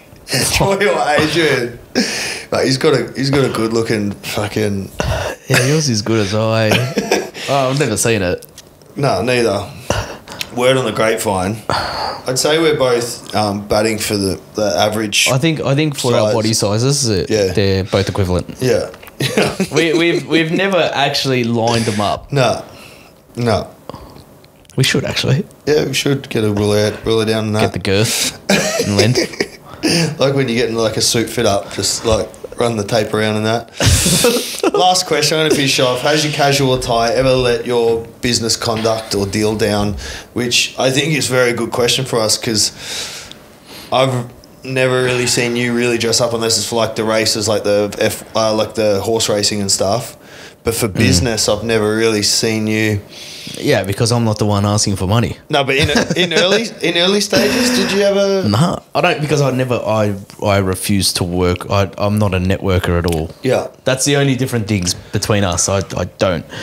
See, I'm a networker. Totally against networking. Well, I'm a networker, but I'm also like very authentic. So like me going in a suit and talking to you, then you see me on social media, you just think, this guy's a fucking fraud. Like, yeah. If I came in and said, good day, sir, nice to meet you, pleasure, and then you go on social media or even like something comes out on the news or this happens or whatever, you would actually think less of me than if I just rocked up in shorts and that, because you'd be like, oh yeah, that's him. I've seen him. Like, that's how he is. But I've seen you dress up to go to court. What's the difference?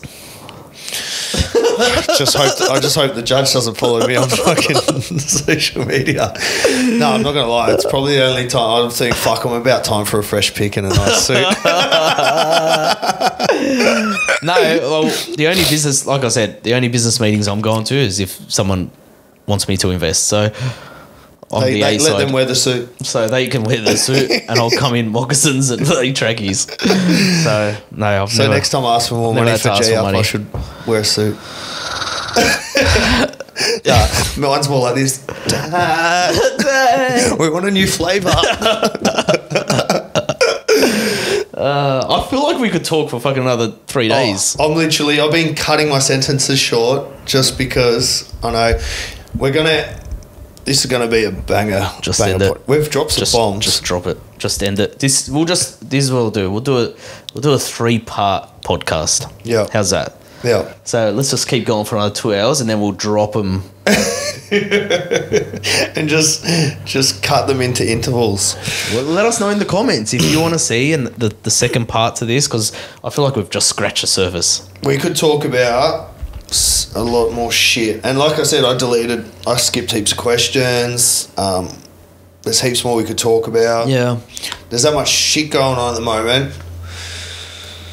So They were the I feel like we just did the questions. Now we got to do other stuff. maybe we've got to vlog some more day in the life shit and just fucking keep it raw. Keep it raw. No, we can't Raw dog. fucking post the Raw dog. Our fucking stupid humour is like things that we think are funny would upset people. the shit we do. That's why we put a disclaimer at the front and say it's entertainment purposes only. So if we say vlogged, I don't know, Anita's birthday. I feel like we need to get into really juicy stuff, like how much money do you make in a year? We got into some juicy shit. How much money have you spent in a day? We can save that for part 2. I'll make my own freaking questions. How many things have you shoved up your anus?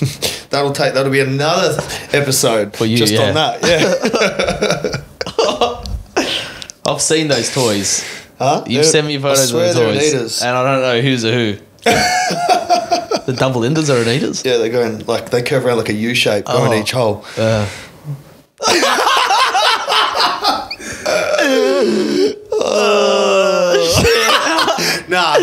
Yeah, we could talk about some shit. You know what we should have done? We should have just had topics on a whiteboard. And then we just go on the topics, because me and you can just talk trash. Or even how good you are at hosting parties, like Anita's birthday. Like you could teach people what you need to host a good party. NDAs. And no phones. And no mails. And no mail.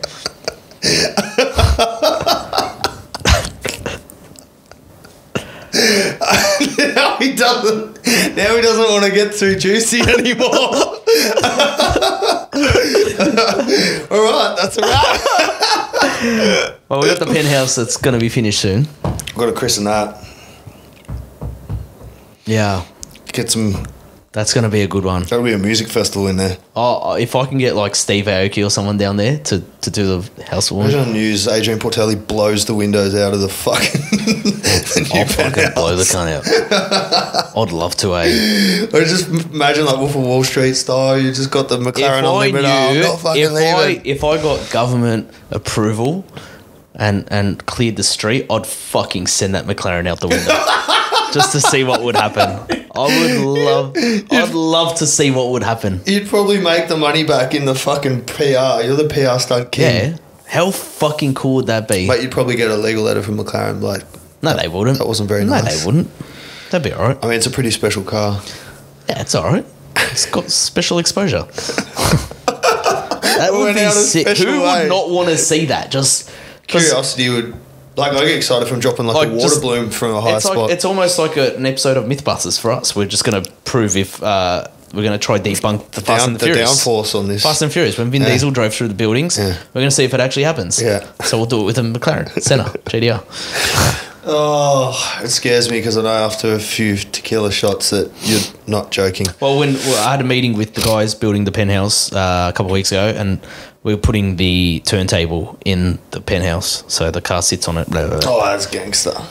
And I'm like, all right, so they're like, oh, we've got to build the turntable around the car or some shit. I'm just like, no, why don't we just have ramps so we can drive on and off? And they weren't going to do that. I'm like, that has to happen, because I feel like we're going to want to go cruising around. Cruising around the penthouse. Well, I specifically designed that place so there's enough room for a car to drive around the penthouse. You and your little dude he's gonna have a little mini toy one and you can fucking set up a racetrack. The penthouse underneath me is Jack Ma's, so the owner of Alibaba. So he's underneath, and I've been told that he never goes there, so he'll probably use it. He never goes there now that he's allowed back in China. It's just empty, a penthouse underneath. So we can do whatever the fuck we want. No one's gonna say shit. Keen. I'm excited for this. We're excited for the Lambo yacht, the jet. Perks of being besties with a billionaire, guys. You're missing out. Go find one and just... They're good fun, eh? They're good fun. It's got its perks. It's got its perks, that's for sure. Yeah. Billionaire on paper. Billionaire schmillionaire. You got some cool toys. That's all that matters. Yeah. Oh shit. The jet. You have to come on the jet. Yeah, I know. I'm fucking keen. I wanted to post. Do you know Grant Cardone is? Yeah. Yeah, I wanted to post so he buys a jet and one of his famous quotes is, "You can fake a Lambo, but you can't fake a jet." And I wanted to post that, but I'm just like, ugh, I'll probably get fucking roasted if I posted that. I don't know if I can pull that one off. But some people are a bit too soft. It's so true, but it is. You can fake a Lambo. Yeah. I mean, surely you could get like a little Cessna and Well, I'm sure you could. wrap fake jet things on the side. See me sitting in it, it's like one seat in the steering wheel. Well, that's how I got home from Sydney. Oh, they're hectic. A few weeks ago, I was I don't know if I want to say that. What was this? That's when I got that high that I couldn't. The gummy. No, medicinal. Yeah. Yeah. So we anyway. So it was that high, and I don't do that shit at all. I got a prescription. Fuck. Joey had to Book a little Cessna. I couldn't get on a Virgin flight because yes, I was high unexpectedly, and then I had the Virgin flight booked, couldn't get there, so I need to get home because whatever. So Joey had to send a jet down from Melbourne. He's like, "Oh, I'm sending a plane down from Melbourne to Gold Coast to come pick you up." I said, "All right." So he takes me to the airfield, and it's this fucking... It looked like a tin can. I'm just like... I said, "Are you coming with me?" He's like, "Nah, I've got a flight tomorrow." I'm like, "You fucking motherfucker." It was during the night as well, so I was like stoned as fuck. So I'm in this plane and I couldn't even see straight. And every time I opened my eyes, it was like pitch black, and all you could see was like the moonlight and the shadows of the pilots through turbulence. And I'm like, oh my fucking God. You just would have been like picturing bed, like just get me to bed. It was like just a four-seater plane. I was like a jet plane, but fuck. No, not for me. But when you want to get home and you want to be in bed. Joey's like, once he had to send me the helicopter because I got drunk at a winery. I remember that. So I said, "You got to go grab a helicopter and fly down, and then you drive the Lambo home, and then I'm jumping in the helicopter." All right. I got some pretty funny stories, but we do got some real funny stories. Plenty more to come. What do you reckon, guys? Do you reckon? Nah, we'll do a part 2. Part 2. Leave in the comments and let us know some other stuff you want to hear us talk about. More about business, more about the crazy shit we get up to. More, you guys tell us. But I'm really excited because this guy crams 800 hours into a 24-hour day. So I managed to get nearly 2 of them here. And I feel pretty special. That was fun. We got to do it again. Love you. Doesn't even feel like we're just chatting between ourselves. But no, we're just pretty much catching up, hanging out. But all right. Thank you, bro. Let's get back to work. Let's do it.